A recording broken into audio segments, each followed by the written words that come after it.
रोहित शर्मा, और आप मुझे जानते होंगे हिटमैन के नाम से।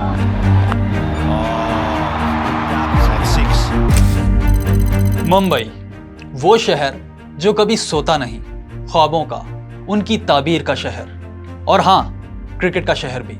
लेकिन क्रिकेट ग्रेट्स यहाँ पैदा नहीं होते, बल्कि मुंबई की छोटी छोटी गलियां और मैदान ग्रेट्स बनाती हैं, तराशती हैं और फिर दुनिया के सामने लाती हैं। यहीं पर जन्म हुआ ग्रेट सुनील गावस्कर का, इसी शहर में जन्म लिया लिटिल मास्टर सचिन तेंदुलकर ने, और यहीं पर पैदा हुआ एक ऐसा खिलाड़ी जो देखने में तो सीधा साधा लगता है, लेकिन लोग इसे बोरीवली का डॉन कहते हैं। मुंबई का टपोरी स्टाइल इसके लहजे और बैटिंग दोनों में झलकता है। बोले तो रन्स बनाता नहीं, पेलता है। बॉलर्स को खेलता नहीं, तोड़ता है। वो रिंग का मोहम्मद अली है, कोर्ट का माइकल जॉर्डन, और क्रिकेट मैदानों का नहीं, क्रिकेट मैदानों पर उस जैसा कोई नहीं। वो अपने टाइप का वन एंड ओनली है। वो रोहित शर्मा है, क्रिकेट वर्ल्ड का hitman. That's a huge one. Catch it in the crowd.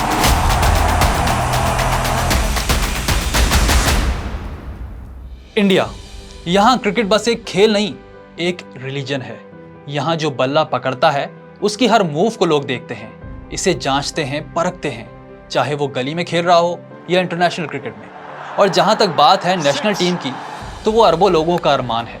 और जो यहाँ तक पहुँच जाए, सोचे उसके लिए उम्मीदों का इतना बोझ ढोना कितना मुश्किल होता हो, इतने लोगों को खुश रखना कितना कठिन होगा। ये बहुत ही मुश्किल काम है, और रोहित ने ये करके दिखाया है।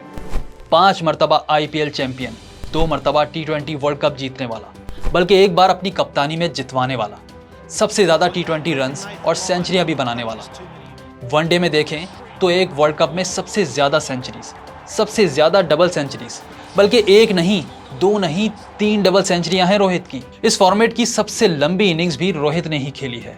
और हाँ, इंटरनेशनल क्रिकेट में सबसे ज्यादा छक्के भी इन्हीं के हैं। रोहित गुरुनाथ शर्मा, अपने काम से सबके दिल जीतने वाला, क्रिटिक्स को खामोश करने वाला। इतना सब कुछ करने के बाद भी उसमें कोई गुरूर नहीं। वो आज भी इतना ही सादा है जितना कभी बोरीवली की गलियों में होता था।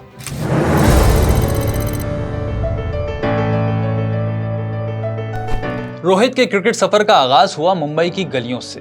ना, ये मत समझिएगा कि गली क्रिकेट बस ऐसे ही होती है, बिल्कुल नहीं। ये बहुत ही सीरियस मैटर होती है भाई, और ये बात मैं भी जानता हूँ और आप भी अच्छी तरह समझते होंगे। लेकिन बोरीवली में टेनिस बॉल से खेलते रोहित ने कभी सोचा होगा कि वो इंडिया के लिए 500 प्लस मैचेस खेलेगा? कभी नहीं। शुरुआत में किसी को पता नहीं होता कि आप देश के लिए खेलने वाले हो। जब आप छोटे उम्र के होते हो तो आप खेलते रहते हो गलियों में, अपने धीरे धीरे मोहल्ले में स्टार बने। लेकिन वो लोगों की नजरों में था, घर वालों की, मोहल्ले वालों की नजरों में। और इन्हीं देखने वालों में कुछ लोग समझ गए थे कि लड़के में दम है बॉस। ये वो जमाना था जब रोहित अपने चचा के घर पर रहता था, जिन्होंने मोहल्ले में चंदा करके इसे एक एकेडमी में दाखिल करवाया ताकि ये टैलेंट गलियों में जाया ना हो। 1999 रोहित के लिए कामयाबी का पहला साल बना। एक कोच ने रोहित को ऑफ स्पिन बॉलिंग करते हुए देख लिया। वो बहुत इंस्पायर हुए। ये थे दिनेश लाड़, जिन्होंने रोहित से कहा कि वो उनके स्कूल में दाखिला ले ले, क्योंकि वहाँ की क्रिकेट फैसिलिटीज अच्छी हैं। लेकिन रोहित ये स्कूल अफोर्ड नहीं कर सकता था। तब स्कॉलरशिप पर इसे एडमिशन मिला। यूं रोहित स्कूल की तारीख का पहला बच्चा बना जो 4 साल तक बगैर फीस दिए पढ़ा, सिर्फ और सिर्फ अपनी क्रिकेट की वजह से। लेकिन अभी उसका छुपा हुआ टैलेंट डिस्कवर नहीं हुआ था, और फिर वो दिन भी आ ही गया। दिनेश लाड़ ने एक दिन नेट्स में रोहित को बैटिंग करते देख लिया। दूर तक देखने वाली नजर समझ गई कि ये बैटिंग बहुत आगे जाएगी। तब रोहित स्कूल की सीमेंट पिच पर घंटों प्रैक्टिस करता, और यहीं उसके वो कट और पुल शॉट्स बने जिन्हें आज दुनिया जानती है।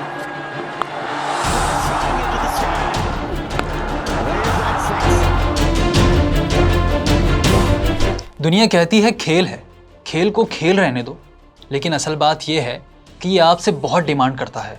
आपसे आपका वक्त मांगता है, ट्रेनिंग, फिटनेस, लर्निंग, स्किल्स और बहुत सारा सफ़र भी। तो नन्हा रोहित 2-2 घंटे सफ़र करके मैच खेलने कहीं जाता, वहाँ 5-6 घंटे खेलता और आखिर में इतना ही लंबा सफ़र करके घर वापस आता। लेकिन यही सख्त ज़िंदगी थी जिसने रोहित को आगे के लिए तैयार किया, इसे मुश्किल से मुश्किल फैसले करने का हौसला दिया। क्योंकि ज़िंदगी का बदतरीन वक्त हो या बेहतरीन, वो आपको आने वाले वक्त के लिए तैयार करता है। लोग तो अपनी ज़िंदगी के मुश्किल दिनों को याद नहीं करते, और करते हैं तो उन्हें अच्छा नहीं समझते, लेकिन रोहित का कहना है कि वो बहुत अच्छा वक्त था, बल्कि बहुत ज़रूरी वक्त था। उसका भी अपना मज़ा था, और ये बात कहते हुए वो खुद को स्पेशल नहीं बताते, बल्कि कहते हैं 90% क्रिकेटर्स की यही कहानी है। बहरहाल ज़्यादा वक्त नहीं लगा, रोहित मुंबई की अंडर 16 क्रिकेट टीम तक पहुंच गया और फिर अंडर 17 स्क्वाड में भी। यहाँ मुलाकात हुई कोच परवीन अमरे से, जिन्होंने इसे स्कॉलरशिप पर एयर इंडिया बुला लिया। ये बड़ा एक्सपोजर था और उसका फ़ायदा भी हुआ, क्योंकि रोहित जल्द ही इंडिया अंडर 19 में सेलेक्ट हो गया। बचपन का ख्वाब हो या ना हो, लेकिन ये एजाज़ बहुत बड़ा था कि आप किसी भी लेवल पर अपने मुल्क को रिप्रेजेंट करें। तो 2006 में अंडर 19 वर्ल्ड कप हुआ, जहां रोहित की टीम इंडिया फाइनल तक पहुंची। उन्होंने वर्ल्ड कप में 6 इनिंग्स में 350 स्कोर की और 205 रन बनाए, और इस साल रोहित का फर्स्ट क्लास डेब्यू भी हो गया। वो रणजी ट्रॉफी जीतने वाली टीम का हिस्सा बने। अब मुस्तकबिल सामने खड़ा था, लेकिन जवानी दीवानी होती है भाई। एयर इंडिया की नौकरी, अंडर 19 में इंडिया को रिप्रेजेंट करना, सोच से बढ़कर कुछ मिल जाए तो बंदा जरा रिलैक्स हो जाता है। लेकिन दिनेश लाड़ को पूरा अंदाजा था कि रोहित के पास ये लग्जरी नहीं है। कोई भी स्पोर्ट्समैन इस उम्र में रिलैक्स होना अफोर्ड नहीं कर सकता। उन्होंने साफ साफ कह दिया, रोहित तुम्हारे अंदर एक क्रिकेटर है, अगर तुम डिसिप्लिन नहीं होगे तो आगे नहीं बढ़ पाओगे। रोहित एक बहुत अच्छा लिसनर था, उसने कोच की सुनी और मानी भी, आगे बढ़ता गया, यहाँ तक कि 2007 आ गया, एक ऐसा साल जो रोहित के लिए टर्निंग पॉइंट साबित हुआ।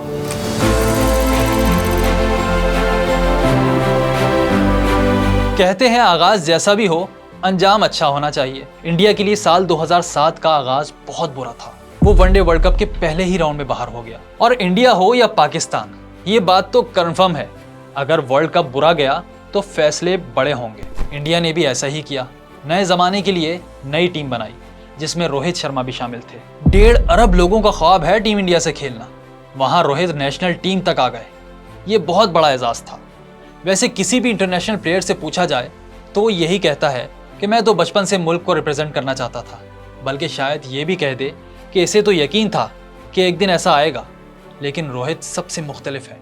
वो दिल की बात कहते हैं और साफ कहते हैं। उनसे जब ये पूछा गया तो उन्होंने कहा, भाई हम तो बचपन में सिर्फ मजे के लिए खेलते थे, दिमाग पर एक ही चीज सवार थी, खेलना है, बस लग कर खेलना है, और फिर गेम जहां ले जाए। और ये गेम रोहित को वर्ल्ड कप तक ले आया। 2007 के पहले T20 वर्ल्ड कप के लिए इंडिया की न्यू टीम बनी, जिससे खेलते हुए 19 सितंबर 2007 को रोहित ने अपना T20 इंटरनेशनल डेब्यू किया। इंडिया टूर्नामेंट के फाइनल तक पहुंचा, जहां मुकाबला हुआ आर्च राइवल पाकिस्तान से, जहां रोहित ने नॉट आउट 30 रन बनाए, वो भी सिर्फ 16 गेंदों पर। इंडिया ये मैच सिर्फ 5 रन से जीता, इसलिए रोहित के 30 रन बहुत इंपॉर्टेंट थे, बल्कि ये उनकी जिंदगी के सबसे इंपॉर्टेंट इनिंग होगी। In the air, Sreesanth takes it. India win. इस यादगार कामयाबी के बाद इंडिया की लिमिटेड ओवर साइड में रोहित की जगह बनती नजर आ रही थी। सीबी सीरीज 2008 में इंडिया ने उन्हें 10 के 10 मैचेस खिलाए और टूर्नामेंट जीतने पर सबको बोनस भी मिला। और रोहित ने यहाँ एक काम किया, एक ऐसा काम जो उन्हें हमेशा पसंद रहा है। उन्होंने इन पैसों से एक गाड़ी खरीद ली। माँ बाप नाराज हुए, कोच नाराज हुए, लेकिन गाड़ी के मामले में रोहित किसी की सुनने वाले नहीं। फिर इंडियन प्रीमियर लीग भी आ गई, ऐसी लीग जिसने क्रिकेट वर्ल्ड को बदल दिया। दक्कन चार्जर्स ने रोहित शर्मा को 3 करोड़ रुपए में खरीदा। वो उस दिन बहुत खुश थे, लेकिन खेल कोई भी हो, टीम में अपनी जगह पक्की करना आसान नहीं होता, क्योंकि इसके लिए चाहिए होती है कंसिस्टेंसी।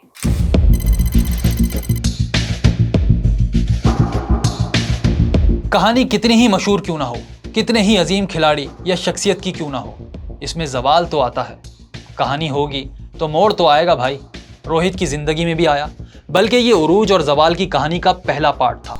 हुआ ये कि रोहित ने इंडियन प्रीमियर लीग में तो बड़ा अच्छा स्टार्ट लिया। लग रहा था कि इंटरनेशनल क्रिकेट इन्हें रास नहीं आ रही, वहां नाकामियों पर नाकामियां देख रहे थे। आपको सुनकर शायद हैरत होगी कि रोहित जैसे बल्लेबाज को पहली वनडे सेंचुरी के लिए 42 मैचेस खेलना पड़े। जी हाँ, 42। लेकिन ये बात है कि रोहित ने एक नहीं, एक साथ 2 सेंचुरियां बनाई। लग रहा था अब सब ठीक हो जाएगा, लेकिन ऐसा नहीं हुआ। इन सेंचुरियों के बाद से वर्ल्ड कप 2011 के स्टार्ट तक रोहित ने 16 इनिंग्स में बस 290 रन बनाए। एवरेज था सिर्फ और सिर्फ 18। और फिर वो हो गया जिसका खतरा था। वर्ल्ड कप 2011 की टीम का ऐलान हुआ और रोहित का नाम शामिल नहीं था। उन्हें यकीन नहीं आया, क्योंकि वो तो पहले 14 मेंबर्स स्क्वाड का पार्ट थे। लेकिन जब फाइनल 15 अनाउंस हुई तो रोहित का नाम ही नहीं था। ऐसा लगा ख्वाब टूट गया, सब कुछ बिखर गया। ये गम और बढ़ गया जब इंडिया ने 28 साल बाद वर्ल्ड कप भी जीत लिया, वो भी रोहित के बगैर। Dhoni finishes off in style. A magnificent strike into the crowd. India lift the World Cup. जिंदगी में बहुत जरूरी होता है कि कोई चीज आपकी मर्जी के खिलाफ हो जाए, आप जैसा चाहते हो वैसा ना हो, क्योंकि उसके बाद आपको एक चांस मिलता है खुद को जांचने का, संभालने का, कुछ बेहतर करने का। वर्ल्ड कप 2011 मिस होने का गम बहुत बड़ा था, लेकिन उसके बाद रोहित ने अपना जायजा लिया, खुद को इवैल्यूएट किया और फिर बदला भी।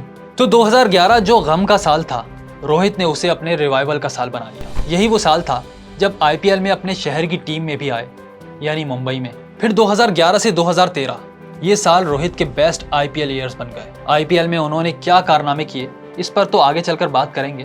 अभी चलते हैं उस जमाने के एक वाकये की तरफ। मार्च 2012 सचिन तेंदुलकर ने 100 इंटरनेशनल सेंचुरीज मुकम्मल की, जिसकी खुशी में मुंबई में एक इवेंट हुआ। बॉलीवुड के स्टार सलमान खान भी आए हुए थे, जिन्होंने कहा सचिन का रिकॉर्ड तोड़ना मुश्किल ही नहीं, नामुमकिन है। और फिर सचिन से भी पूछा, कोई है जो आपका रिकॉर्ड तोड़ सके? तो तेंदुलकर बोले, बिल्कुल, बल्कि वो तो यहीं पर बैठे हैं। मैं समझता हूँ विराट और रोहित ये रिकॉर्ड तोड़ने की एबिलिटी रखते हैं, और ये रिकॉर्ड कोई इंडियन प्लेयर तोड़े तो मुझे कोई दुख नहीं होगा। मजे की बात पता है क्या है? तब रोहित का टेस्ट डेब्यू तक नहीं हुआ था और इंटरनेशनल क्रिकेट में उनकी सिर्फ और सिर्फ 2 सेंचुरीज थी। ये था रोहित का टैलेंट और एबिलिटी, और हाँ, एक्सपेक्टेशन भी। Not here for records, I'm here to play cricket. He plays with the bowler's mind. Centuries में तो रोहित तेंदुलकर को पीछे नहीं छोड़ सके, शायद कोई भी ना छोड़ सके। लेकिन हाँ, एक चीज ऐसी है जो रोहित को सचिन क्या, दुनिया के हर बड़े खिलाड़ी से अलग करती है, वो है उनकी डबल हंड्रेड्स।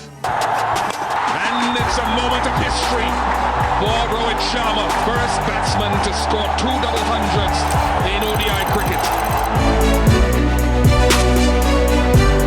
वनडे इंटरनेशनल में डबल सेंचुरी बनाना कई खिलाड़ियों का ख्वाब था। 80s में कपिल देव की 175 और विविन रिचर्ड्स की 189 रन्स की इनिंग्स से लेकर 90s में सईद अनवर की 194 रन्स की बारी तक कई खिलाड़ी इस मैजिकल नंबर के बहुत करीब पहुंचे, लेकिन कभी कोई इसे हासिल नहीं कर पाया। यहां तक कि फरवरी 2010 आ गया और सचिन तेंदुलकर ने ऐसा कर दिखाया। नॉट आउट 200 रन्स, एक ऐसा काम जो कभी किसी से नहीं हुआ, सचिन ने कर दिखाया। Gets it. First man on the planet to reach 200. And it's the Superman from India, Sachin Tendulkar. तब लगता था कोई दूसरा नहीं कर पाएगा, लेकिन एक ऐसा बल्लेबाज था जो ये कर सकता था, और इसने किया भी, वीरेंद्र सहवाग ने। He's cut that 200 runs for Virender Sehwag. लोगों ने कहा बस बहुत हो गया, जो हकदार थे उन दोनों ने ये कारनामा कर दिया है, अब कोई नहीं कर पाएगा। लेकिन उन्हें अंदाजा नहीं था कि आगे क्या होने वाला है। आगे किंग ऑफ डबल हंड्रेड्स आने वाला है। रोहित शर्मा 2013 में अपने उरूज पर नजर आए। 27 इनिंग्स में 1196 रन्स, 2 सेंचुरियां और 8 50s। इनमें एक इनिंग वो थी जो रोहित को लीग ऑफ लेजेंड्स में ले आई। ये नवंबर 2013 है, मैदान है बेंगलोर का एम चिन्नास्वामी स्टेडियम। मैच देखने के लिए आने वाले तकरीबन 30,000 लोग मौजूद हैं, जिन्हें अंदाजा नहीं है कि कुछ देर में वो क्या देखने वाले हैं। ये वो दिन था जब रोहित देव जैसे लगे और ऑस्ट्रेलिया के बॉलर्स इनके सामने बिल्कुल बोने। 158 गेंदों पर 209 रन्स, 12 चौके और रिकॉर्ड 16 छक्के, बल्कि उन्होंने तो डबल सेंचुरी भी छक्के के साथ कंप्लीट की। He goes inside out, and what a way to bring up 200 in one-day internationals. They call him Hitman. ऐसी इंटरटेनमेंट बहुत कम देखने को मिलती है। सब डबल सेंचुरी पर खुश थे, लेकिन रोहित को इसकी इतनी खुशी नहीं थी जितनी सबसे ज्यादा छक्के लगाने की थी। तो उस दिन जन्म हुआ हिटमैन का।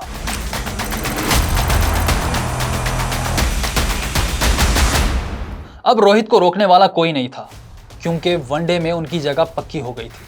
वो अपनी पसंदीदा बैटिंग पोजीशन पर खेल रहे थे और क्या कमाल खेल रहे थे। और हाँ, चैंपियंस ट्रॉफी का टाइटल भी तो जीता था।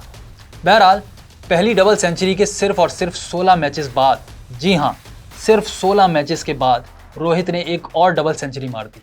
इस मर्तबा मैदान था ईडन गार्डन का, यानी रोहित ने पहले बेंगलोर फतह किया और फिर कोलकाता। यहाँ उन्होंने 173 गेंदों पर 264 रन बनाए, 33 चौके और 9 छक्के। ये थी वनडे क्रिकेट हिस्ट्री की सबसे बड़ी इनिंग्स, बल्कि one of the best ODI innings ever. Oh, that's a solid crunch. And it's a moment of history for Rohit Sharma.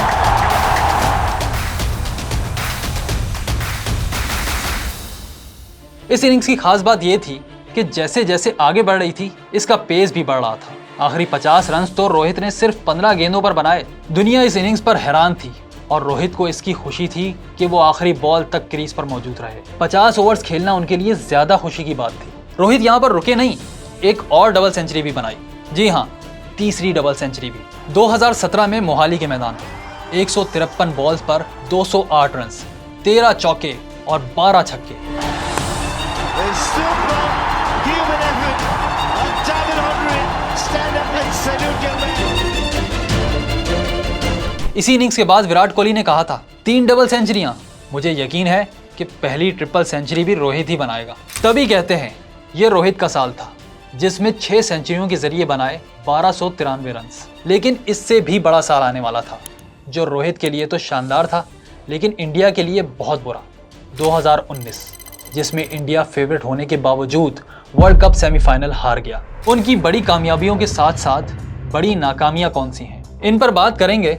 लेकिन पहले रोहित, मुंबई इंडियंस और आईपीएल की, क्योंकि रोहित की कहानी इसके बगैर अधूरी है।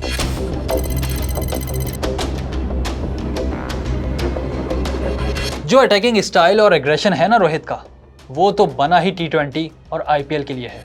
2007 में T20 वर्ल्ड कप जीतने के सिर्फ 5 महीने बाद पहला आईपीएल ऑक्शन हुआ। लेकिन मुंबई के इलाके बोरीवली का डॉन होने के बावजूद मुंबई इंडियंस ने रोहित को नहीं खरीदा, बल्कि ये काम किया हैदराबाद की टीम दक्कन चार्जर्स ने, जिसने बोली लगाई $7.5 लाख, यानी तकरीबन 3 करोड़ रुपए की। फिर पहले ही सीजन में रोहित ने 4 50s के साथ 404 रन बनाए। और ये शायद बहुत से लोगों को पता ना हो, रोहित ने एक आईपीएल टाइटल दक्कन से भी जीता था, जब 2009 में दक्कन चार्जर्स चैंपियन बना। उस सीजन में भी रोहित ने 362 रन बनाए थे, और यही नहीं बल्कि बॉलिंग भी बहुत अच्छी की थी। अपनी फ्यूचर टीम मुंबई इंडियन के खिलाफ एक हैट्रिक की।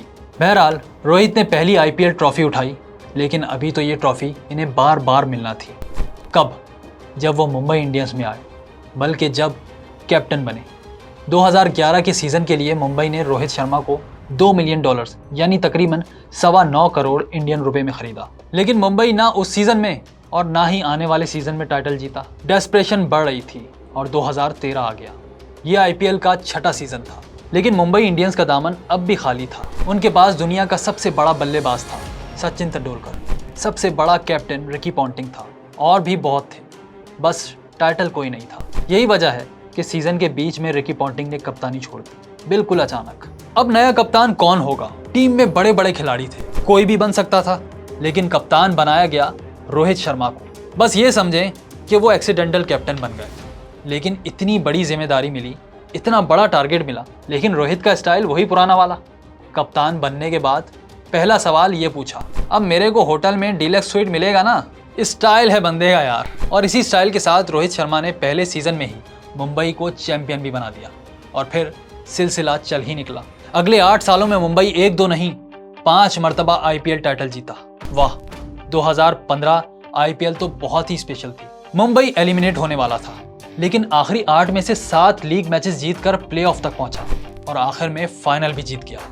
2017 और 19 की खास बात यह थी कि दोनों बार मुंबई ने फाइनल सिर्फ 1-1 रन से जीता, और 2020 में रोहित ने अपना 5वां आईपीएल टाइटल जीता और हिस्ट्री में अपना नाम MS धोनी के साथ लिखवा लिया।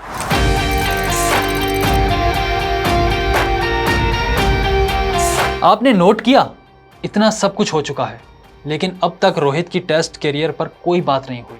क्यों? क्योंकि रोहित का टेस्ट करियर बहुत लेट शुरू हुआ। इंटरनेशनल क्रिकेट में आने के 6 साल तक इन्हें एक टेस्ट तक नहीं मिला। और आपको पता है, चाहे वनडे और T20 का कितना ही बड़ा खिलाड़ी क्यों ना हो, लेकिन तारीख में अपना नाम महफूज करवाना है तो टेस्ट खेलना ज़रूरी है। तो 6 साल हो गए थे, लेकिन रोहित को कोई टेस्ट नहीं मिला था, यहाँ तक कि 2013 आ गया। सचिन तेंदुलकर का आखिरी साल, वेस्टइंडीज के खिलाफ सीरीज में तेंदुलकर का आखिरी जलवा देखा गया। ये तो सीरीज थी ही सचिन की। रोहित शर्मा आए या कोई भी आए, किसी की कोई अहमियत नहीं थी। तो इसी हंगामे के बीच 6 नवंबर 2013 को रोहित ने अपना टेस्ट डेब्यू किया और आते ही क्राइसिस सिचुएशन में पड़ गए। 82 पर इंडिया के 4 आउट हो गए और रोहित अपनी पहली टेस्ट इनिंग्स खेलने के लिए मैदान में उतरे। Rohit Sharma comes out to open the batting. और सेंचुरी बनाकर वापस आए। और यही नहीं, उन्होंने तो अगले मैच में भी सेंचुरी बनाई। टेस्ट करियर का एक ड्रीम स्टार्ट लिया, लेकिन फिर ऐसा लगा जैसे ख्वाब टूट गया। तीसरी सेंचुरी के लिए रोहित को 5-10 नहीं, पूरी 35 इनिंग्स और 4 साल का इंतजार करना पड़ा। जी हाँ, 4 साल। लोग उनसे तंग हो रहे थे, उन्हें खराब फिटनेस रखने वाला कहते, बड़ा पाव खाने वाला ताना देते। कपिल देव तक ने कह दिया कि रोहित को अपनी विकेट को वैल्यू देना होगी, और रोहित ने ये बात मान ली। खुद को टेस्ट का भी अच्छा बैट्समैन बनाकर दिखाया। 2019 में साउथ अफ्रीका के खिलाफ तो वो उरूज पर नजर आए। विशाखापट्टनम में दोनों इनिंग्स में सेंचुरीज की और फिर रांची में डबल 100 दी। रोहित शॉर्टर फॉर्मेट के तो उस्ताद हैं ही, लेकिन टेस्ट गुरु भी बन गए, बल्कि विराट कोहली के बाद कैप्टन भी बन गए। इंडिया के नए कैप्टन कूल।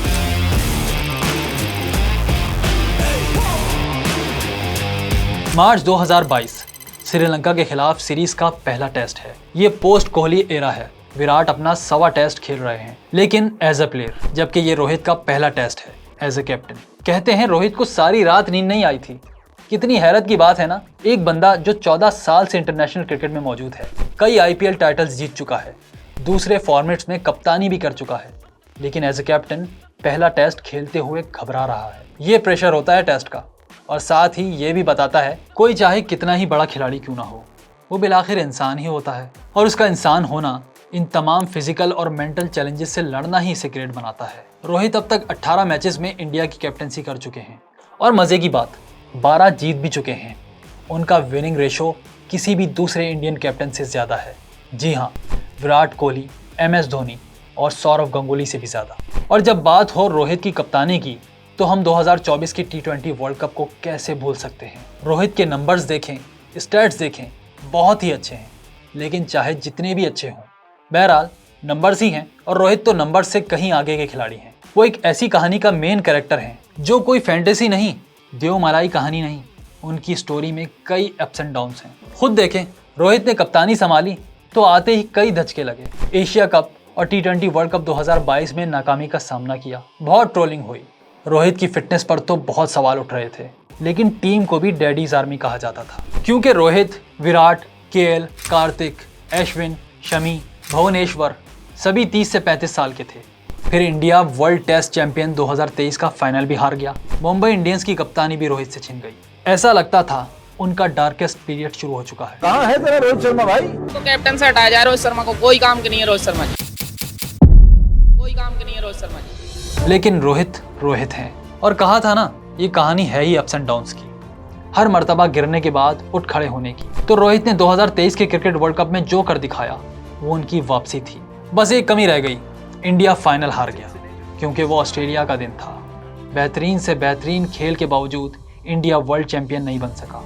अरबों लोगों के दिल टूट गए, और उनको जोड़ने का काम किया 2024 में, जब T20 वर्ल्ड कप में इंडिया ने 13 साल बाद पहली ICC ट्रॉफी जीती। टीम ने एक मैच भी नहीं हारा और अनबीटन रहते हुए वर्ल्ड चैंपियन बनी। रोहित शर्मा को देख लें आप, वाह वाह क्या बात। Rohit Sharma, salute to you. Great Rohit Sharma कर ले इसको। क्यों? क्योंकि तेरे से बड़ा बैट्समैन पूरे हिंदुस्तान में कोई नहीं है। लेकिन आज भी बहुत कुछ ऐसा भी है जो रोहित को आज तक नहीं मिला।